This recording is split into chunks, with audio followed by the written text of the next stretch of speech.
បាទជំរាបសួរបាទពុកម៉ែបងប្អូនបាទវិជាបាទកសិករទាំងអស់គ្នាបាទអញ្ចឹងអានេះខ្ញុំចង់បង្ហាញបាទពីផលប៉ះពាល់នៃការប្រឡាក់ជីបាទ DAP ដែលហៅជាអាមេរិកកាំង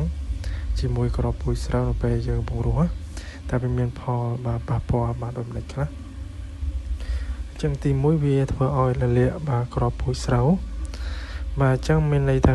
បាទនៅក្នុងបាទជី DAP នោះវាមានបាទអ៊ុយរ៉េនិងផូស្វ័រខ្ពស់ហើយនឹងមានបាទជាតិអំបិលដែរហើយនៅពេលដែលបាទជីប៉ះផ្ទាល់ជាមួយនឹងក្របពូជស្រូវវានឹងធ្វើឲ្យរលាកបាទសម្បកបាទក្របពូជឬក៏អំប្រិយងនាំឲ្យបាទដំណោះក្របពូជស្រូវអន់ឬក៏មិនដោះតែម្ដងអញ្ចឹងណាបាទហើយទី2វាកាត់បន្ថយបាទដំណោះបាទក្របពូជស្រូវមានន័យថានៅពេលដែលជី DAP វាបានបញ្ចេញនៅអាម៉ាញ៉ាវាបានធ្វើឲ្យបង្អាក់បាទការដោះប្រឡូកបាទក្របពូជស្រូវហើយនឹងបាទសម្លាប់នៃបាទក្របពូជស្រូវបាទមិនឲ្យបាទចេញជាបាទសំណាបឬក៏ចេញជាដើមបាទជាពិសេសសម្រាប់បាទដីស្ងួតហើយទី3វាបាទប៉ះពាល់ធ្វើស្រូវដុះចេញមកគឺបាទមិនស្មើគ្នាអញ្ចឹងណាហើយផលប៉ះពាល់នេះវាធ្វើឲ្យប៉ះពាល់ដល់ដំណោះបាទក្របស្រូវ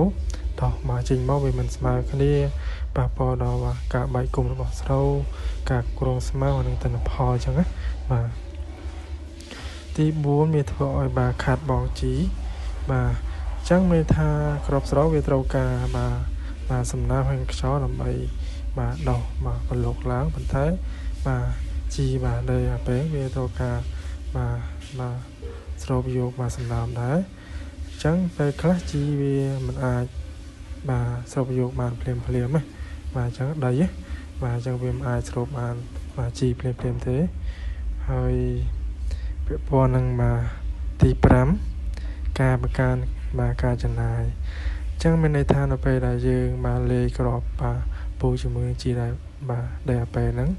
បាទមានន័យថាក្របស្រូវយើងមិនទាន់បានដោះផងបាទជីរបស់យើងវាហូតទៅតាមបរិយាកាសឬក៏បាទជ្រាបទៅតាមដីអស់អញ្ចឹងណាធ្វើការចំណាយរបស់បាទពុកម៉ែបងប្អូនហ្នឹងបាទច្រើនដងអញ្ចឹងណាក្នុងការទិញជីហើយមួយទៀតគឺចំណាយលើការទិញពូជបាទទិញពូជមានថានៅពេលដែលយើងប្រើប្រាស់ក្របពូជជាមួយនឹងជីធ្វើឲ្យរលាកបាទក្របពូជស្រូវបាទក្របពូជស្រូវវាបាទមិនដោះឬក៏បាទកាត់បន្ថយនៃលំដោះអញ្ចឹងណាបាទគុណ